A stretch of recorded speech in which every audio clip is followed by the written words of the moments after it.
மக்களே, நம்ம தலைவர் விஜய் இப்போ ரீசண்டாக தான் ஒரு சில அதிரடி ஆக்ஷன்ஸை எடுத்துகிட்டு வந்துக்கிட்டு இருக்காரு.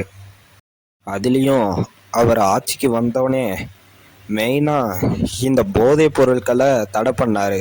அது மட்டும் இல்லை, இந்த மாஸ்டர் படத்தில் காமிப்பாங்கள்ல, அவர் ஒரு சீனில் போதைப் பொருள்லாம் போட்டு கொளுத்துற மாதிரி, அதே மாதிரி அவர் ஆட்சிக்கு வந்ததுக்கப்புறம் அதே மாதிரி அந்த சீன்ல எப்படி வருமோ அதே மாதிரி அவர் போதைப் பொருட்கள்லாம் போட்டு கொளுத்திருக்காரு.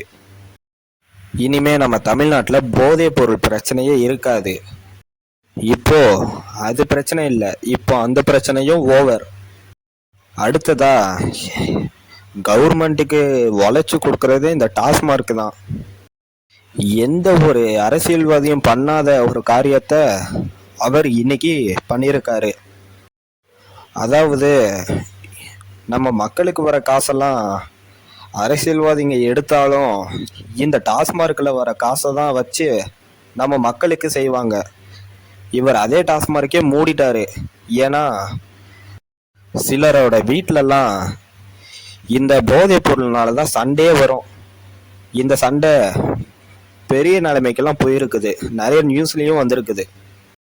அதனால் நம்ம தளபதி ஸ்கூலு, காலேஜு, இந்த பள்ளிகளை சுற்றி இருக்கிற டாஸ்மார்க் எல்லாத்தையுமே மொத்தமாக மூடியிருக்காரு.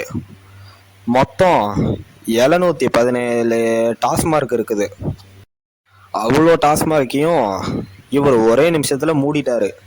இனி அவர் என்ன பண்ணியிருக்காரு, மக்களுக்காக என்ன பண்ண போகிறாரு, இது எல்லாமே நம்ம அடுத்து அவர் பண்ணோன்னே நம்மளோட வீடியோவில் பார்க்கலாம்.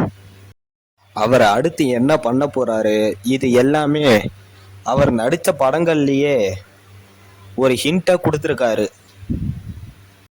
அதே மாதிரி 1 by 1 செஞ்சுட்டும் வராரு. இந்த வீடியோவை பற்றி என்ன நினைக்கிறீங்கன்னு கமெண்ட்ல சொல்லிட்டு போங்க.